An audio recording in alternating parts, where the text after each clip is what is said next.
Pride and Prejudice by Jane Austen, as read by Eastgate Audio. Chapter 56. One morning, about a week after Bingley's engagement with Jane had been formed, as he and the females of the family were sitting together in the dining room, their attention was suddenly drawn to the window by the sound of a carriage, and they perceived a chaise and four driving up the lawn. It was too early in the morning for visitors, and besides, the equipage did not answer to that of any of their neighbours. The horses were post, and neither the carriage nor the livery of the servant who preceded it were familiar to them. As it was certain, however, that somebody was coming, Bingley instantly prevailed on Miss Bennet to avoid the confinement of such an intrusion, and walk away with him into the shrubbery. They both set off, and the conjectures of the remaining three continued, though with little satisfaction, till the door was thrown open and their visitor entered. It was Lady Catherine de Bourgh.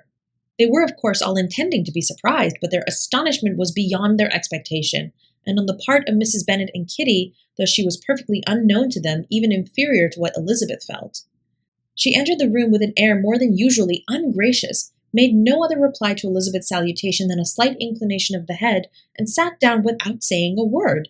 Elizabeth had mentioned her name to her mother on her ladyship's entrance, though no request of introduction had been made. Mrs. Bennet, in all amazement, though flattered by having a guest of such high importance, received her with the utmost politeness. After sitting for a moment in silence, she said very stiffly to Elizabeth, "I hope you are well, Miss Bennet? That lady, I suppose, is your mother?" Elizabeth replied very concisely that she was. "And that, I suppose, is one of your sisters?" "Yes, madam," said Mrs. Bennet, delighted to speak to a Lady Catherine. "She is my youngest girl but one. My youngest of all is lately married, and my eldest is somewhere about the ground, walking with a young man who, I believe, will soon become a part of the family." "You have a very small park here," returned Lady Catherine after a short silence. "It is nothing in comparison of Rosings, my lady, I dare say, but I assure you it is much larger than Sir William Lucas's. This must be a most inconvenient sitting-room for the evening in summer. The windows are full west." Mrs. Bennet assured her that they never sat there after dinner, and then added, "May I take the liberty of asking your ladyship whether you left Mr. and Mrs. Collins well?" "Yes, very well. I saw them the night before last." Elizabeth now expected that she would produce a letter for her from Charlotte, as it seemed the only probable motive for her calling, but no letter appeared, and she was completely puzzled. Mrs. Bennet, with great civility, begged her ladyship to take some refreshment, but Lady Catherine very resolutely, and not very politely, declined eating anything, and then, rising up, said to Elizabeth, "Miss Bennet, there seemed to be a prettyish kind of a little wilderness on one side of your lawn. I should be glad to take a turn in it, if you will favour me with your company." "Go, my dear," cried her mother, "and show her ladyship about the different walks. I think she will be pleased with the hermitage." Elizabeth obeyed, and running into her own room for a parasol, attended her noble guest downstairs. As they passed through the hall, Lady Catherine opened the doors into the dining parlour and drawing-room, and pronouncing them, after a short survey, to be decent-looking rooms, walked on. Her carriage remained at the door, and Elizabeth saw that her waiting-woman was in it. They proceeded in silence along the gravel walk that led to the copse. Elizabeth was determined to make no effort for conversation with a woman who was now more than usually insolent and disagreeable. "How could I ever think her like her nephew?" said she, as she looked in her face. As soon as they entered the copse, Lady Catherine began in the following manner. "You can be at no loss, Miss Bennet, to understand the reason of my journey hither. Your own heart, your own conscience must tell you why I came." Elizabeth looked with unaffected astonishment. "Indeed, you are mistaken, madam. I have not been at all able to account for the honour of seeing you here." "Miss Bennet," replied her ladyship in an angry tone, "you ought to know that I am not to be trifled with. But however insincere you may choose to be, you shall not find me so. My character has ever been celebrated for its sincerity and frankness, and in a cause of such moment as this, I shall certainly not depart from it. A report of a most alarming nature reached me 2 days ago. I was told that not only your sister was on the point of being most advantageously married, but that Miss Elizabeth Bennet would, in all likelihood, be soon afterwards united to my nephew, my own nephew, Mr. Darcy. Though I know it must be a scandalous falsehood, though I would not injure him so much as to suppose the truth of it possible, I instantly resolved on setting off for this place, that I might make my sentiments known to you." "If you believed it impossible to be true," said Elizabeth, colouring with astonishment and disdain, "I wonder you took the trouble of coming so far. What could your ladyship propose by it?" "At once to insist upon having such a report universally contradicted." "Your coming to Longbourn to see me and my family," said Elizabeth coolly, "will be rather a confirmation of it. if indeed such a report is in existence. If! Do you then pretend to be ignorant of it?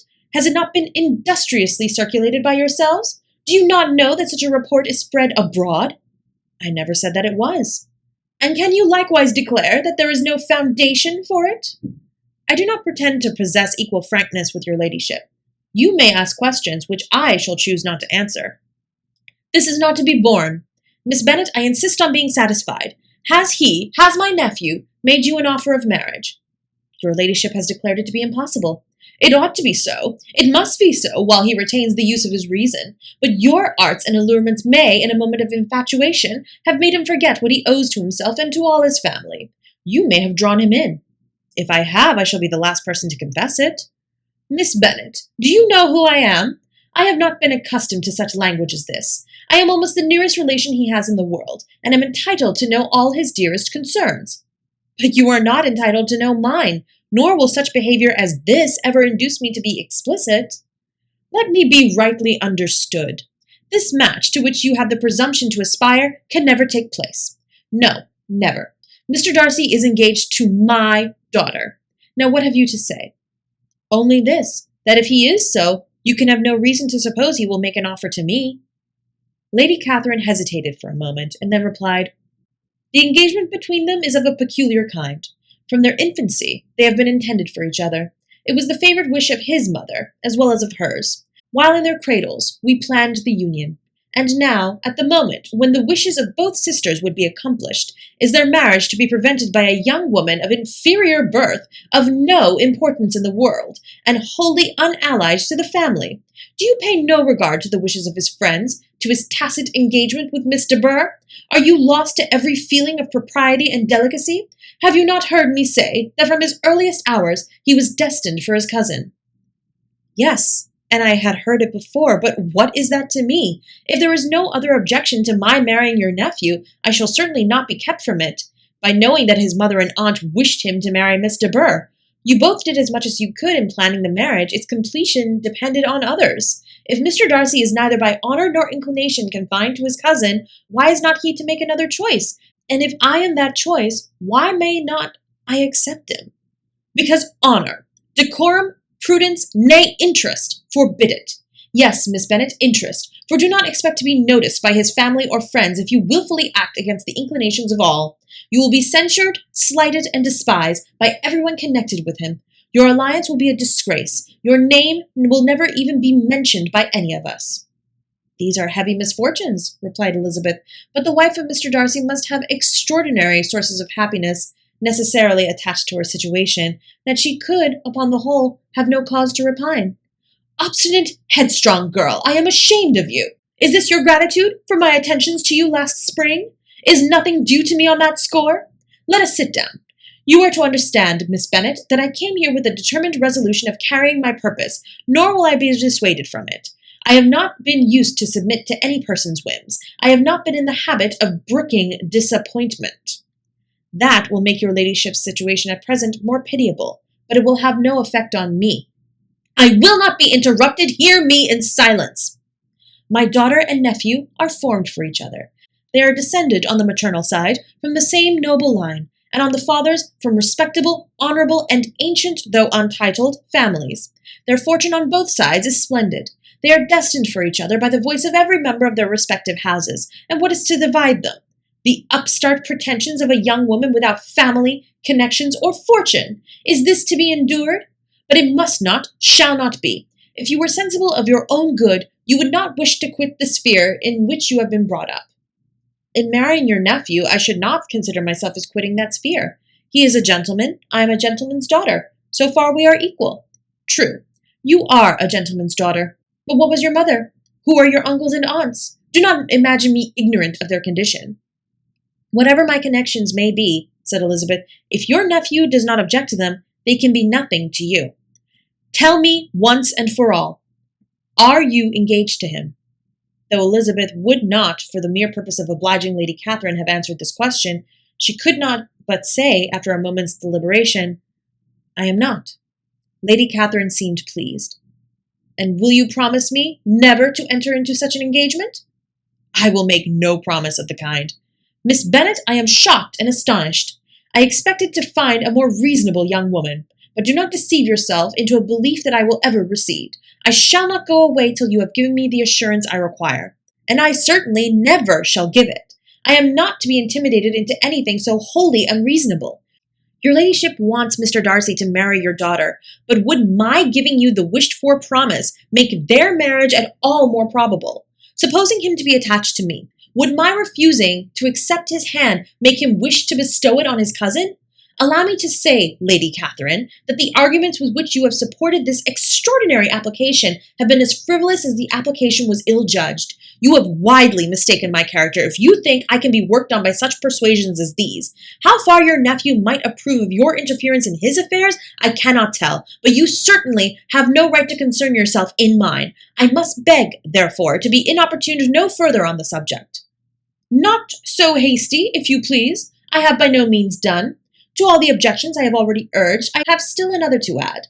I am no stranger to the particulars of your youngest sister's infamous elopement. I know it all, that the young man's marrying her was a patched-up business at the expense of your father and uncle. And is such a girl to be my nephew's sister? Is her husband, who is the son of his late father's steward, to be his brother? Heaven and earth! Of what are you thinking? Are the shades of Pemberley to be thus polluted?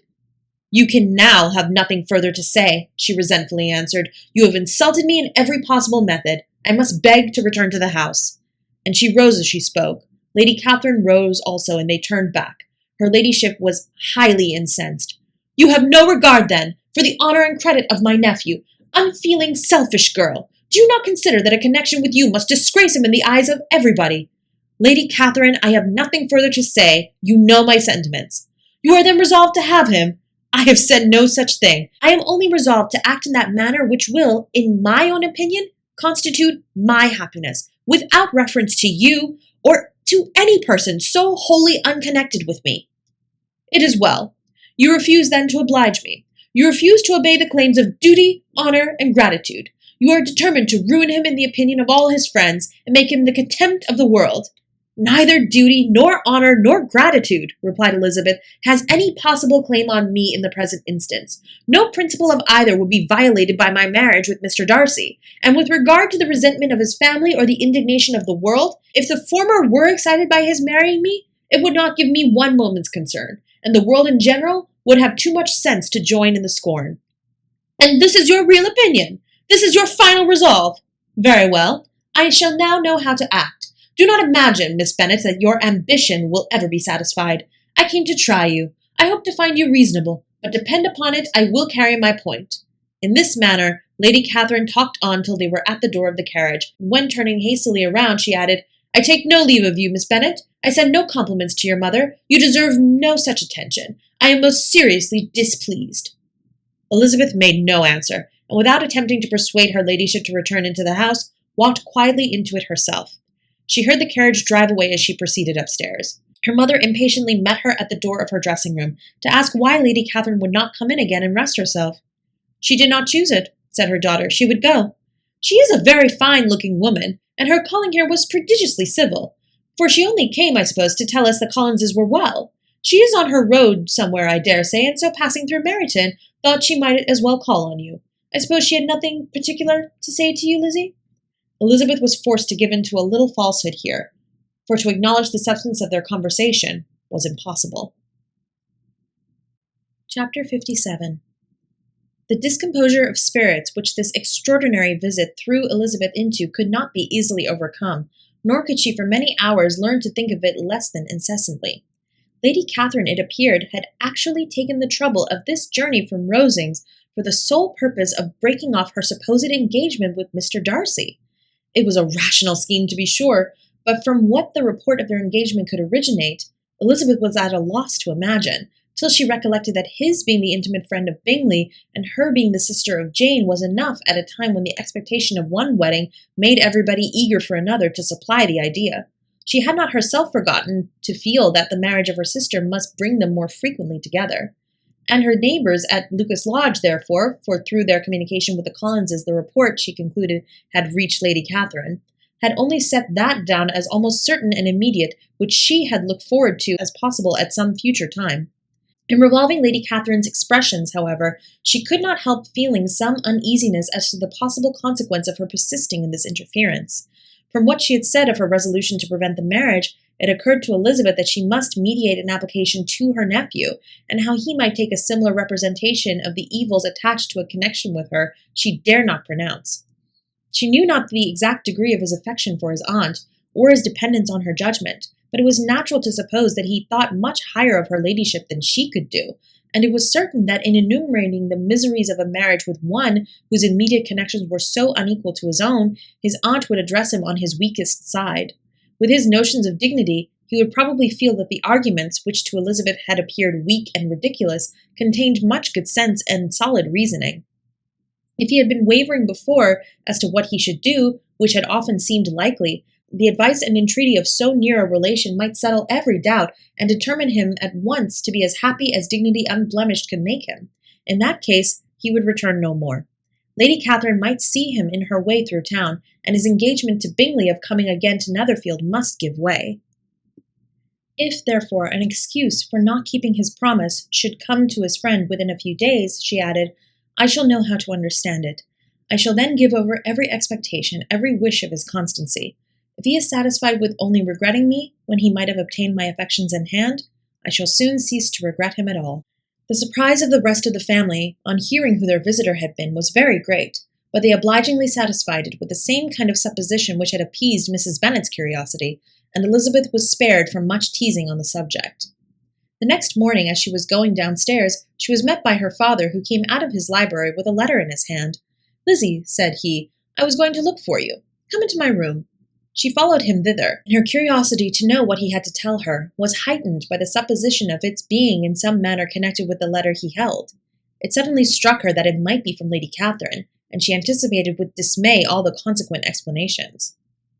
She followed her father to the fireplace, and they both sat down. He then said, I have received a letter this morning that has astonished me exceedingly. As it principally concerns yourself, you ought to know its contents. I did not know before that I had 2 daughters on the brink of matrimony. Let me congratulate you on a very important conquest. The color now rushed into Elizabeth's cheeks in the instantaneous conviction of its being a letter from the nephew instead of the aunt, and she was undetermined whether most to be pleased that he explained himself at all, or offended that his letter was not rather addressed to herself, when her father continued, You look conscious. Young ladies have great penetration in such matters as these, but I think I may defy even your sagacity to discover the name of your admirer. This letter is from Mr. Collins. From Mr. Collins? And what can he have to say? Something very much to the purpose, of course. He begins with congratulations on the approaching nuptials of my eldest daughter, of which it seems he has been told by some of the good-natured gossiping Lucases. I shall not sport with your impatience by reading what he says on that point. What relates to yourself is as follows. Having thus offered you the sincere congratulations of Mrs. Collins and myself on this happy event, let me now add a short hint on the subject of another, of which we have been advertised by the same authority. Your daughter Elizabeth, it is presumed, will not long bear the name of Bennet, after her eldest sister has resigned it, and the chosen partner of her fate may be reasonably looked up to as one of the most illustrious parsonages in this land. Can you possibly guess, Lizzie, who is meant by this? This young gentleman is blessed, in a peculiar way, with everything the heart of mortal can most desire. Splendid property, noble kindred, and extensive patronage. Yet in spite of all these temptations, let me warn my cousin Elizabeth and yourself of what evils you may incur by a precipitate closure with this gentleman's proposal, which of course you will be inclined to take immediate advantage of. Have you any idea, Lizzie, who this gentleman is? But now it comes out. My motive for cautioning you is as follows. We have reason to imagine that his aunt, Lady Catherine de Bourgh, does not look on the match with a friendly eye. Mr. Darcy, you see, is the man. Now, Lizzie, I think I have surprised you. Could he or the Lucases have pitched on any man within the circle of our acquaintance, whose name would have given the lie more effectually to what they related? Mr. Darcy, who never looks at any woman but to see a blemish, and who probably never looked at you in his life? It is admirable. Elizabeth tried to join in her father's pleasantry, but could only force one most reluctant smile. Never had his wit been directed in a manner so little agreeable to her. Are you not diverted? Oh, yes, pray read on. After mentioning the likelihood of this marriage to her ladyship last night, she immediately, with her usual condescension, expressed what she felt on the occasion. When it became apparent that on the score of some family obligations on the part of my cousin, she would never give consent to what she termed so disgraceful a match, I thought it my duty to give the speediest intelligence of this to my cousin. She and her noble admirer may be aware of what they are about, and not run hastily into a marriage which has not been properly sanctioned. Mr. Collins moreover adds, I am truly rejoiced that my cousin Lydia's sad business has been so well hushed up, and am only concerned that their living together before the marriage took place should be so generally known. I must not, however, neglect the duties of my station, or refrain from declaring my amazement at hearing that you received the young couple into your house as soon as they were married.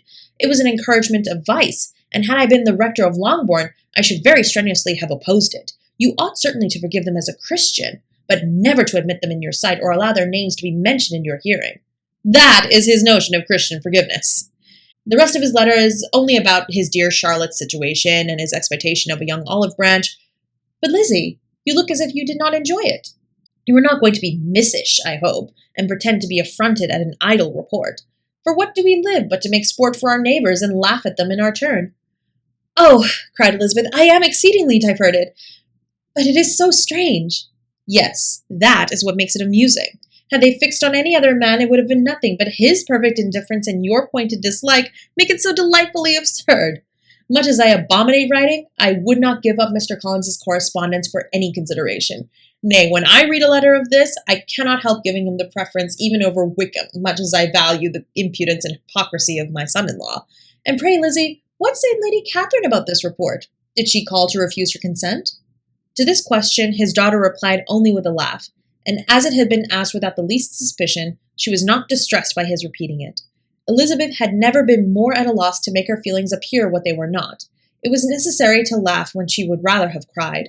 Her father had most cruelly mortified her by what he said of Mr. Darcy's indifference, and she could do nothing but wonder at such a want of penetration, or fear that perhaps, instead of his seeing too little, she might have fancied too much. Chapter 53. Instead of receiving any such letter of excuse from his friend, as Elizabeth half expected Mr. Bingley to do, he was able to bring Darcy with him to Longbourn before many days had passed after Lady Catherine's visit. The gentleman arrived early, and before Mr. Bennet had time to tell him of their having seen his aunt, of which her daughter sat in momentary dread, Bingley, who wanted to be alone with Jane, proposed their all walking out. It was agreed to. Mrs. Bennet was not in the habit of walking. Mary could never spare time, but the remaining 5 set off together. Bingley and Jane, however, soon allowed the others to outstrip them. They lagged behind, while Elizabeth, Kitty, and Darcy were to entertain each other. Very little was said by either. Kitty was much too afraid of him to talk. Elizabeth was secretly forming a desperate resolution, and perhaps he might be doing the same. They walked towards the Lucases, because Kitty wished to call upon Maria, and as Elizabeth saw no occasion for making it a general concern, when Kitty left them, she went boldly on with him alone. Now was the moment for her resolution to be executed, and while her courage was high, she immediately said, Mr. Darcy, I am a very selfish creature, and for the sake of giving relief to my own feelings, care not how much I may be wounding yours. I cannot help thanking you for your unexampled kindness to my poor sister. Ever since I have known it, I have been most anxious to acknowledge to you how gratefully I feel it. Were it known to the rest of my family, I should not have merely my own gratitude to express. I am sorry, exceedingly sorry, replied Darcy in a tone of surprise and emotion, that you have ever been informed of what may, in a mistaken light, have given you uneasiness. I did not think Mrs. Gardiner was so little to be trusted.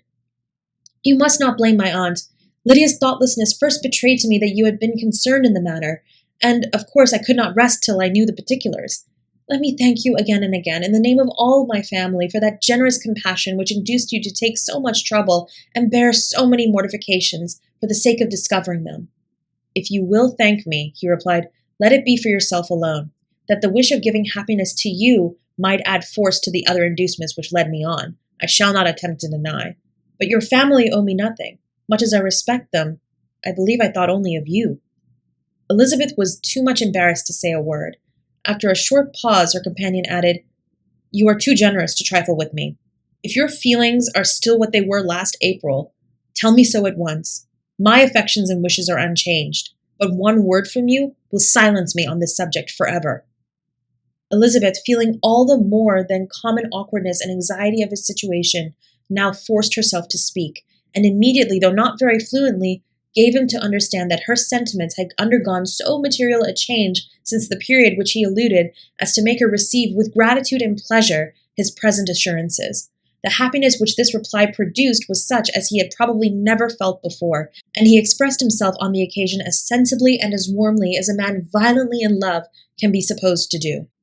Had Elizabeth been able to encounter his eyes, she might have seen how well the expression of heartfelt delight diffused over his face became him. But though she could not look, she could listen, and he told her of feelings which, in proving what importance she was to him, made his affection every moment more valuable. They walked on without knowing in what direction. There was too much to be thought and felt and said for attention to any other objects. She soon learnt that they were indebted for their present good understanding to the efforts of his aunt, who did call on him in her return through London, and there relate her journey to Longbourn, its motive, and the substance of her conversation with Elizabeth, dwelling emphatically on every expression of the latter, which in her ladyship's apprehension peculiarly denoted her perverseness and assurance, in the belief that such a relation must assist her endeavours to obtain that promise from her nephew which she had refused to give. But unluckily for her ladyship, its effect had been exactly contrariwise. "It taught me to hope," said he, "as I had scarcely ever allowed myself to hope before. I knew enough of your disposition to be certain that had you been absolutely, irrevocably decided against me, you would have acknowledged it to Lady Catherine frankly and openly." Elizabeth coloured and laughed as she replied, "Yes, you know enough of my frankness to believe me capable of that. After abusing you so abominably to your face, I could have no scruple in abusing you to all your relations." "What did you say of me that I did not deserve? For though your accusations were ill-founded, formed on mistaken premises, my behaviour to you at the time had merited the severest reproof. It was unpardonable. I cannot think of it without abhorrence." "We will not quarrel for the greater share of blame annexed to that evening," said Elizabeth. "The conduct of neither, if strictly examined, will be irreproachable. But since then we have both, I hope, improved in civility. I cannot be so easily reconciled to myself. The recollection of what I then said, of my conduct, my manners, my expressions during the whole of it, is now, and has been many months, inexpressibly painful to me. Your reproof, so well applied, I shall never forget. Had you behaved in a more gentlemanlike manner, those were your words. You know not, you can scarcely conceive how they have tortured me, though it was some time, I confess, before I was reasonable enough to allow their justice. I was certainly very far from expecting them to make so strong an impression. I had not the smallest idea of their being ever felt in such a way. I can easily believe it. You thought me then devoid of every proper feeling. I am sure you did. The turn of your countenance I shall never forget, as you said that I could not have addressed you in any possible way that would induce you to accept me. Oh, do not repeat what I then said. These recollections will not do at all. I assure you that I have long been most heartily ashamed of it." Darcy mentioned his letter. "Did it," said he, "did it soon make you think better of me? Did you on reading it give any credit to its contents?" She explained what its effects on her had been, and how gradually all her former prejudices had been removed. "I knew," said he, "that what I wrote must give you pain, but it was necessary. I hope you have destroyed the letter. There was one part, especially the opening of it, which I should dread your having the power of reading again. I can remember some expressions which might justly make you hate me. The letter shall certainly be burnt, if you believe it essential to the preservation of my regard. But though we have both reason to think my opinions not entirely unalterable, they are not, I hope, quite so easily changed as that implies." "When I wrote that letter," replied Darcy, "I believed myself perfectly calm and cool. But I am since convinced that it was written in a dreadful bitterness of spirit." "The letter, perhaps, began in bitterness, but it did not end so. The adieu is charity itself. But think no more of the letter. The feelings of the person who wrote and the person who received it are now so widely different from what they were then, that every unpleasant circumstance attending it ought to be forgotten. You must learn some of my philosophy. Think only of the past as its remembrance gives you pleasure. I cannot give you credit for any philosophy of the kind. Your retrospections must be so totally void of reproach that the contentment arising from them is not a philosophy, but what is much better, of ignorance. But with me it is not so. Painful recollections will intrude, which ought not to be repelled. I have been a selfish being all my life, in practice, though not in principle. As a child I was taught what was right, but I was not taught to correct my temper. I was given good principles, but left to follow them in pride and conceit.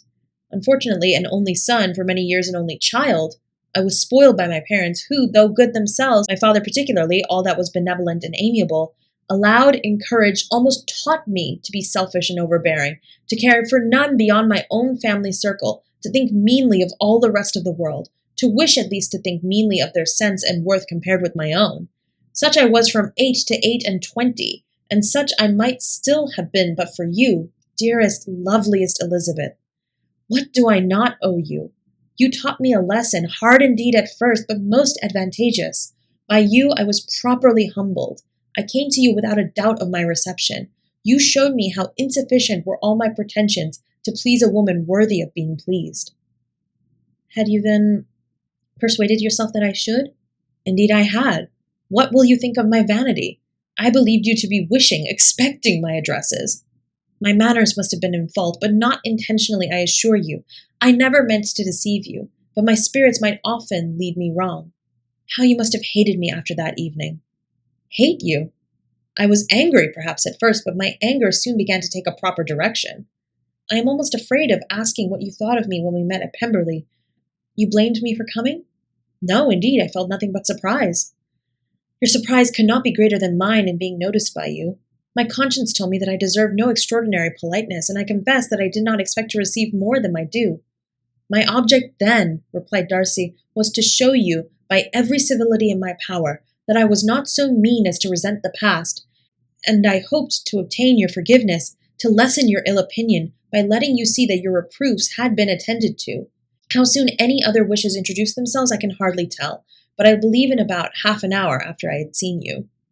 He then told her of Georgiana's delight in her acquaintance, and of her disappointment at its sudden interruption, which naturally leading to the cause of that interruption, she soon learnt that his resolution of following her from Derbyshire in quest of her sister had been formed before he quitted the inn, and that his gravity and thoughtfulness there had arisen from no other struggles than what such a purpose must comprehend.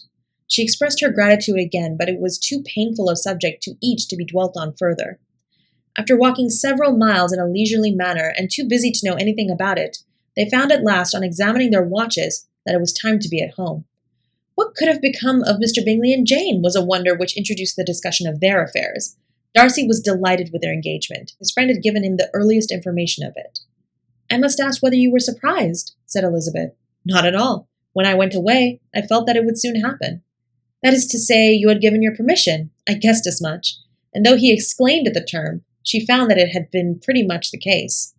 On the evening before my going to London, said he, I made a confession to him, which I believe I ought to have made long ago. I told him of all that had occurred to make my former interference in his affairs absurd and impertinent. His surprise was great. He had never had the slightest suspicion. I told him, moreover, that I believed myself mistaken in supposing, as I had done, that your sister was indifferent to him, and as I could easily perceive that his attachment to her was unabated, I felt no doubt of their happiness together. Elizabeth could not help smiling at his easy manner of directing his friend. Did you speak from your own observation, said she, when you told him that my sister loved him, or merely from my information last spring? From the former. I had narrowly observed her during the 2 visits which I had lately made her here, and I was convinced of her affection. And your assurance of it, I suppose, carried immediate conviction to him? It did.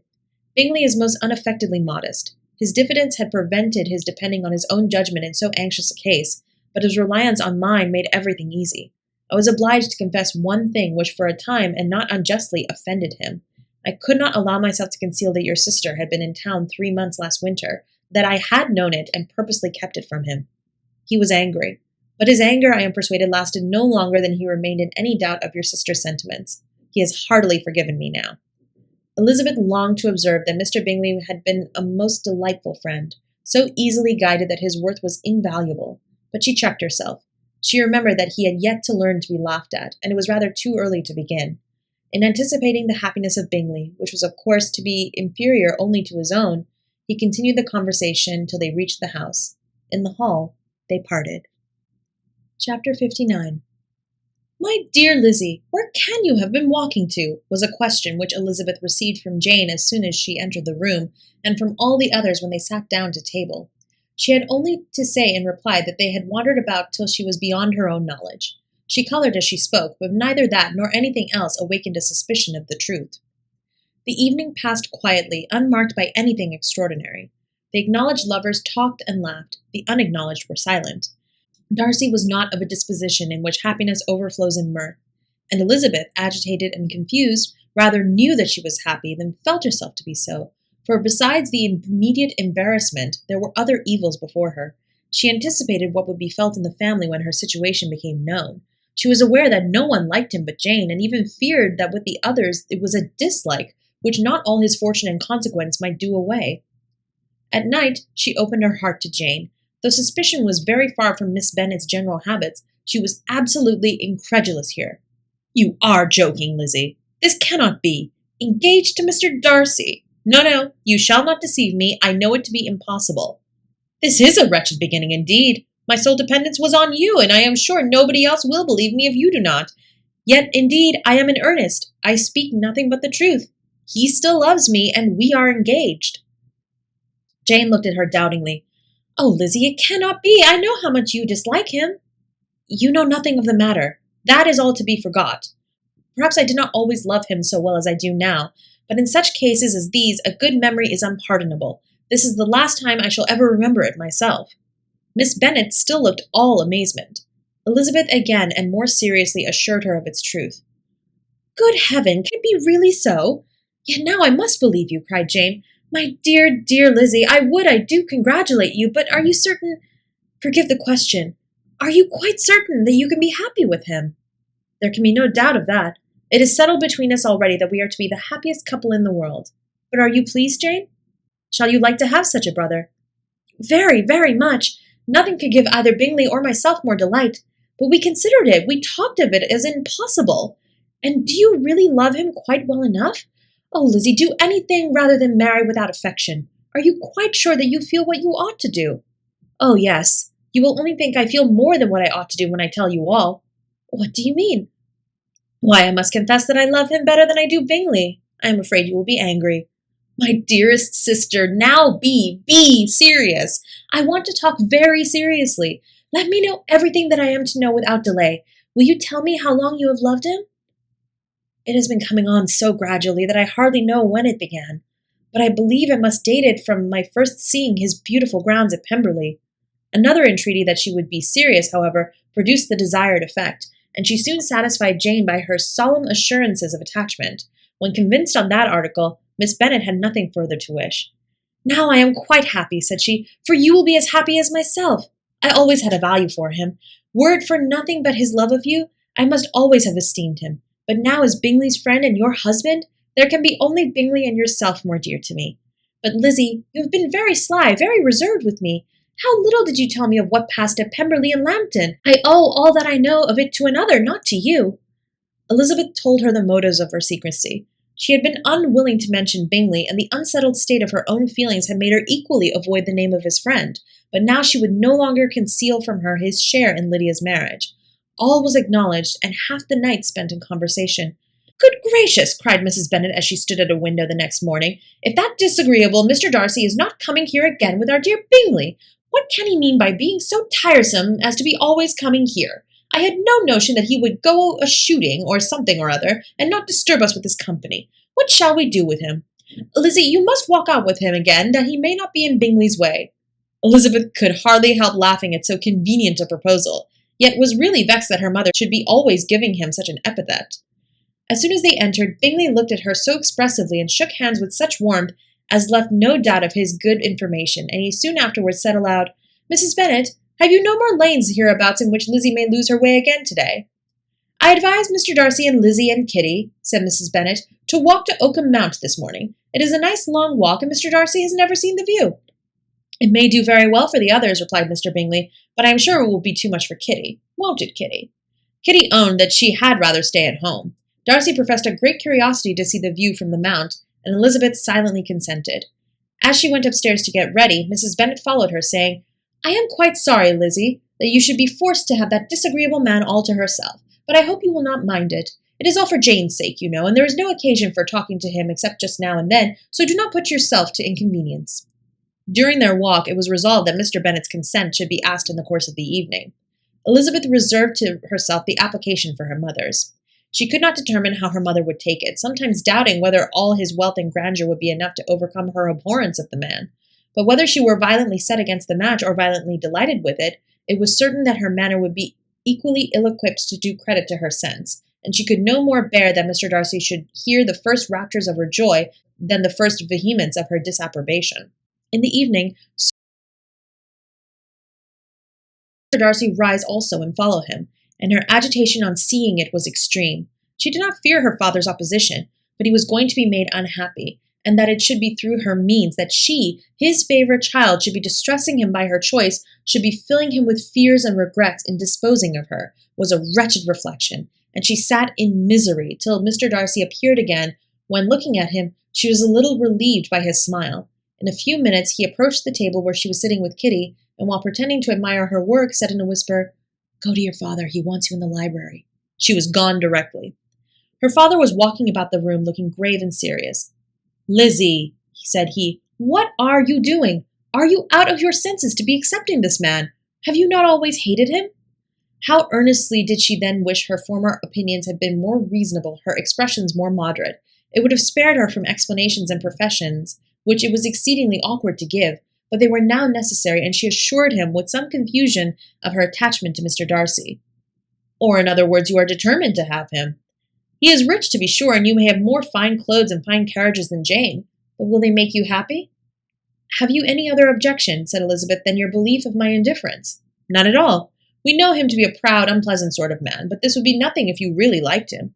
I do like him," she replied with tears in his eyes. "I love him. Indeed, he has no improper pride. He is perfectly amiable. You do not know what he really is. Then pray do not pain me by speaking of him in such terms." "Lizzie," said her father, "I have given him my consent. He is the kind of man indeed to whom I should never dare refuse anything, which he condescended to ask. I now give it to you if you are resolved on having him, but let me advise you to think better of it. I know your disposition, Lizzie.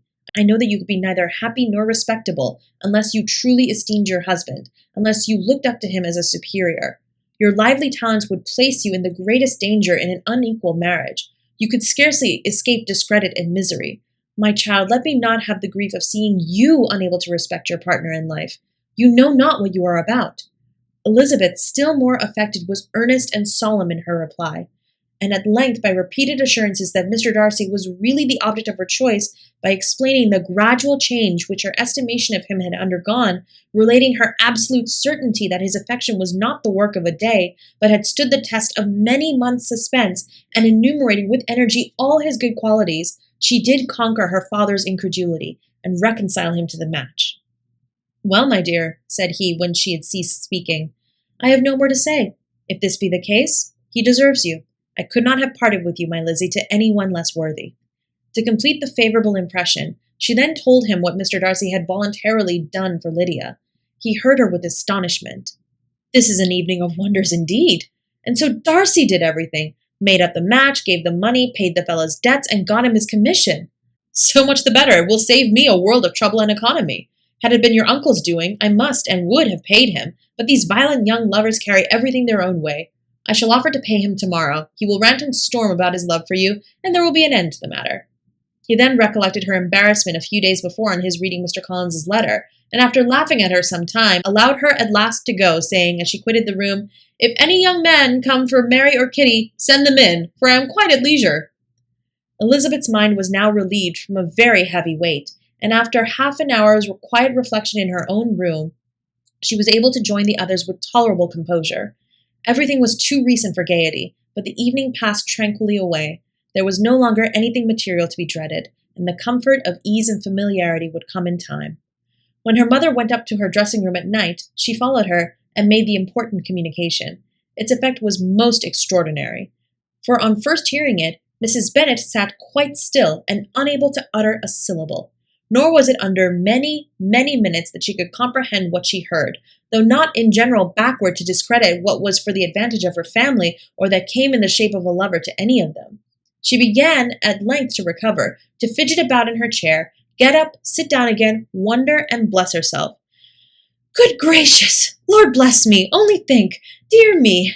Mr. Darcy! Who would have thought it? And is it really true? Oh, my sweetest Lizzie, how rich and how great you will be! What pin money, what jewels, what carriages you will have! Jane's is nothing to it, nothing at all. I am so pleased, so happy, such a charming man, so handsome, so tall. Oh, my dear Lizzie, pray apologize for my having disliked him so much before. I hope he will overlook it. Dear, dear Lizzie, a house in town, everything that is charming, 3 daughters married, 10,000 a year. Oh, Lord, what will become of me? I shall go distracted. This was enough to prove that her approbation need not be doubted, and Elizabeth, rejoicing that such an effusion was heard only by herself, soon went away. But before she had been 3 minutes in her own room, her mother followed her. My dearest child, she cried, I can think of nothing else. 10,000 a year, and very likely more. 'Tis as good as a lord, and a special license. You must and shall be married by a special license. But my dearest love, tell me what dish Mr. Darcy is particularly fond of, and I may have it tomorrow. This was a sad omen of what her mother's behavior to the gentleman himself might be, and Elizabeth found that, though in the certain possession of his warmest affection, and secure of her relations' consent, there was still something to be wished for. But the morrow passed off much better than she expected, for Mrs. Bennet luckily stood in such awe of her intended son-in-law that she ventured not to speak to him, unless it was in her power to offer him any attention, or mark her deference for his opinion. Elizabeth had the satisfaction of seeing her father take pains to get acquainted with him, and Mr. Bennet soon assured her that he was rising every hour in his esteem. I admire all my 3 sons-in-laws highly, said he. Wickham perhaps is my favourite, but I think I shall like your husband quite as well as Jane's. Chapter 60. Elizabeth's spirits soon rising to playfulness again, she wanted Mr. Darcy to account for his having ever fallen in love with her. How could you begin? Said she. I can comprehend your going on charmingly, when you had once made a beginning, but what could set you off in the first place? I cannot fix on the hour, or the spot, or the look, or the words which laid the foundation. It is too long ago. I was in the middle before I knew that I had begun. My beauty you had early withstood, and as for my manners, my behavior to you was at least always bordering on the uncivil, and I never spoke to you without rather wishing to give you pain than not. Now be sincere. Did you admire me for my impertinence? For the liveliness of your mind, I did. You may as well call it impertinence at once. It was very little less. The fact is that you were sick of civility, of deference, of officious attention. You were disgusted with the women who were always speaking and looking and thinking for your approbation alone. I aroused and interested you because I was so unlike them. Had you not been really amiable, you would have hated me for it. But in spite of the pains you took to disguise yourself, your feelings were always noble and just, and in your heart you thoroughly despised the persons who so assiduously courted you. There, I have saved you the trouble of accounting for it, and really, all things considered, I begin to think it perfectly reasonable. To be sure, you know no actual good of me. But nobody thinks of that when they fall in love. Was there no good in your affectionate behavior to Jane while she was ill at Netherfield? Dearest Jane, who could have done less for her? But make a virtue of it by all means. My good qualities are under your protection, and you are to exaggerate them as much as possible, and in return, it belongs to me to find occasions for teasing and quarreling with you as often as may be. And I shall begin directly by asking you what made you so unwilling to come to the point at last? What made you so shy of me when you first called and afterwards dined here? Why, especially when you called, did you look as if you did not care about me? Because you were grave, silent, and gave no encouragement? But I was embarrassed, and so was I. You might have talked to me more when you came to dinner. A man who had felt less might. How unlucky that you should have a reasonable answer to give, and that I should be so reasonable as to admit it. But I wonder how long you would have gone on if you had been left to yourself. I wonder when you would have spoken if I had not asked you. My resolution of thanking you for your kindness to Lydia had certainly great effect. Too much, I am afraid, for what becomes of the moral if our comfort swings from a breach of promise, for I ought not to have mentioned the subject. This will never do. You need not distress yourself. The moral will be perfectly fair. Lady Catherine's unjustifiable endeavours to separate us were the means of removing all my doubts. I am not indebted for my present happiness to your eager desire of expressing your gratitude. I was not in a humour to wait for an opening of yours. My aunt's intelligence had given me hope, and I was determined at once to know everything. Lady Catherine has been of infinite use, which ought to make her happy, for she loves to be of use. But tell me, what did you come down to Netherfield for? Was it merely to ride to Longbourn and be embarrassed, or had you intended any more serious consequences? My real purpose was to see you. and to judge, if I could, whether I might ever hope to make you love me. My avowed one, or what I avowed to myself, was to see whether your sister was still partial to Bingley, and if she were, to make the confession to him which I have since made. Shall you ever have courage to announce to Lady Catherine what is to befall her? I am more likely to want time than courage, Elizabeth. But it ought to be done, and if you will give me a sheet of paper, it shall be done directly. And if I had not a letter to write myself, I might sit by you and admire the evenness of your writing as another young lady once did. But I have an aunt, too, who must not be longer neglected. From an unwillingness to confess how much her intimacy with Mr. Darcy had been overrated, Elizabeth had never yet answered Mrs. Gardiner's long letter, but now, having that to communicate which she knew would be most welcome, she was almost ashamed to find that her uncle and aunt had already lost 3 days of happiness, and immediately wrote as follows. I would have thanked you before, my dear aunt, as I ought to have done, for your long, kind, satisfactory detail of particulars, but to say the truth, I was too cross to write. You supposed more than really existed, but now suppose as much as you choose. Give a loose to your fancy, indulge your imagination in every possible flight which the subject will afford, and unless you believe me actually married, you cannot greatly err. You must write again very soon, and praise him a great deal more than you did in your last. I thank you again and again for our not going to the lakes. How could I be so silly as to wish it? Your idea of the ponies is delightful. We will go round the park every day. I am the happiest creature in the world. Perhaps other people have said so before, but no one with such justice. I am happier even than Jane. She only smiles, I laugh. Mr. Darcy sends you all the love in the world that can be spared from me. You are all to come to Pemberley at Christmas. Yours, etc.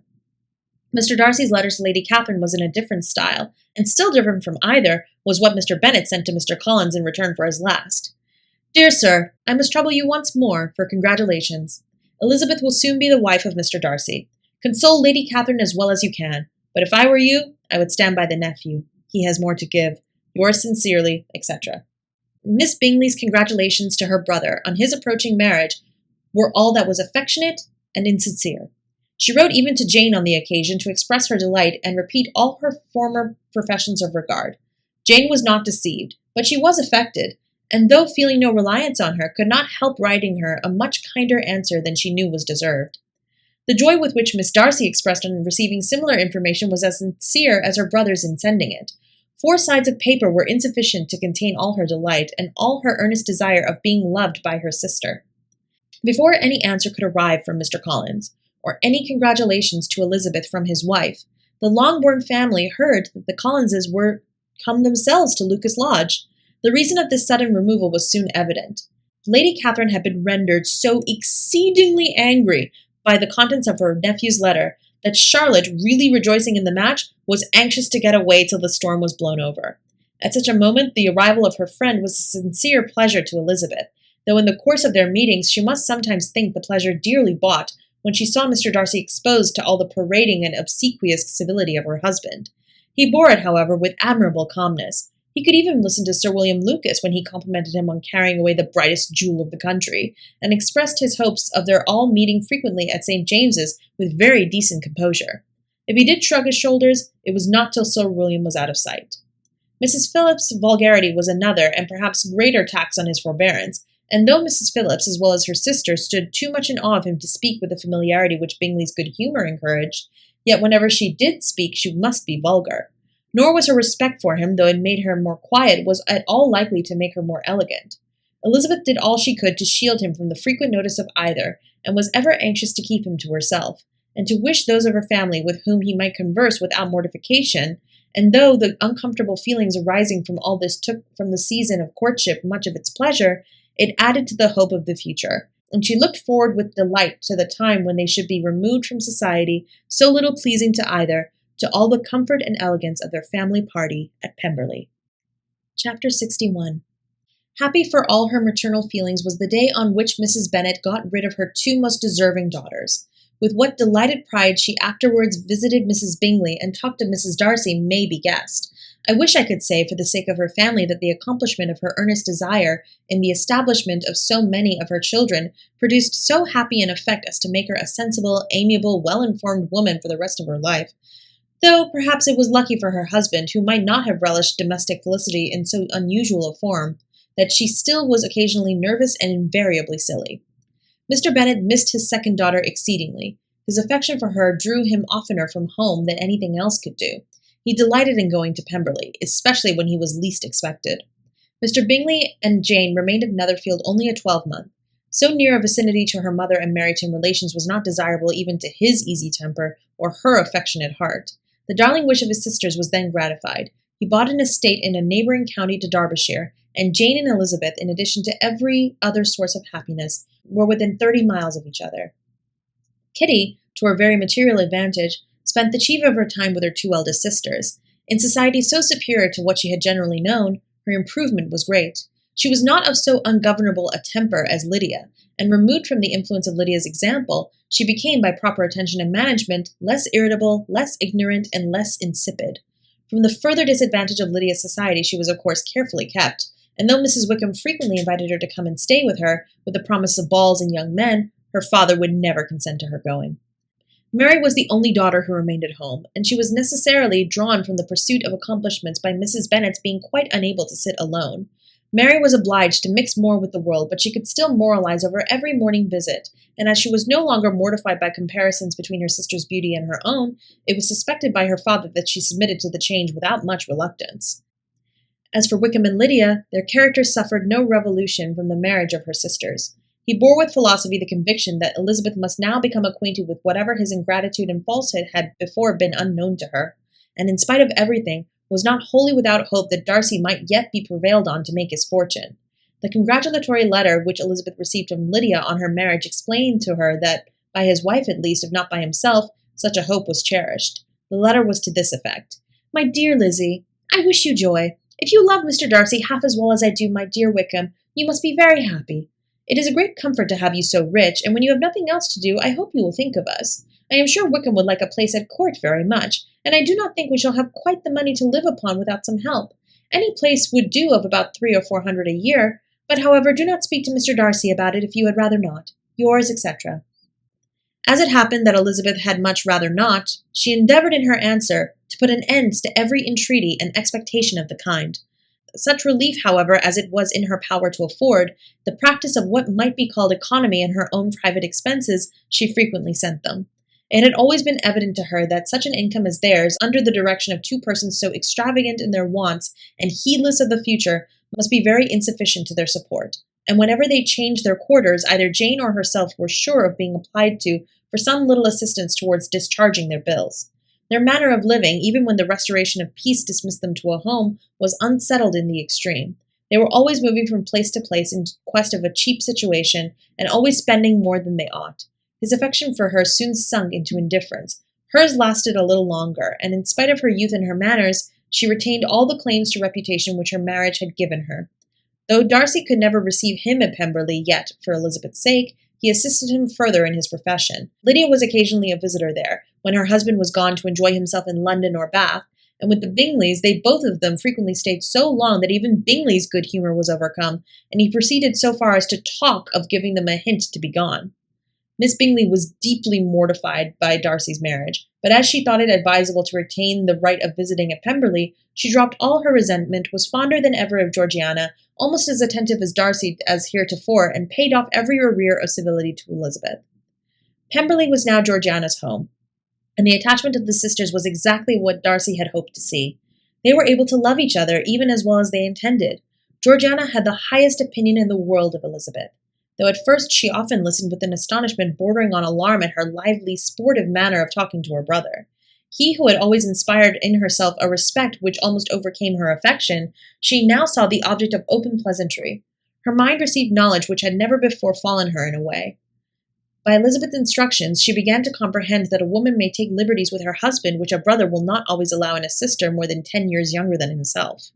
Lady Catherine was extremely indignant on the marriage of her nephew, and as she gave way to all the genuine frankness of her character, in her reply to the letter which announced its arrangement, she sent him language so very abusive, especially of Elizabeth, that for some time all intercourse was at an end. But at length, by Elizabeth's permission, he was prevailed on to overlook the offence and seek a reconciliation, and after a little further resistance on the part of his aunt, her resentment gave way either to her affection for him or her curiosity to see how his wife conducted herself, and she condescended to wait on them at Pemberley, in spite of that pollution which its woods had received, not merely from the presence of such a mistress, but from the visits of her uncle and aunt from the city. With the Gardners, they were always on the most intimate terms. Darcy as well as Elizabeth really loved them, and they were both ever sensible of the warmest gratitude towards the persons who, by bringing her into Derbyshire, had been the means of uniting them. The end.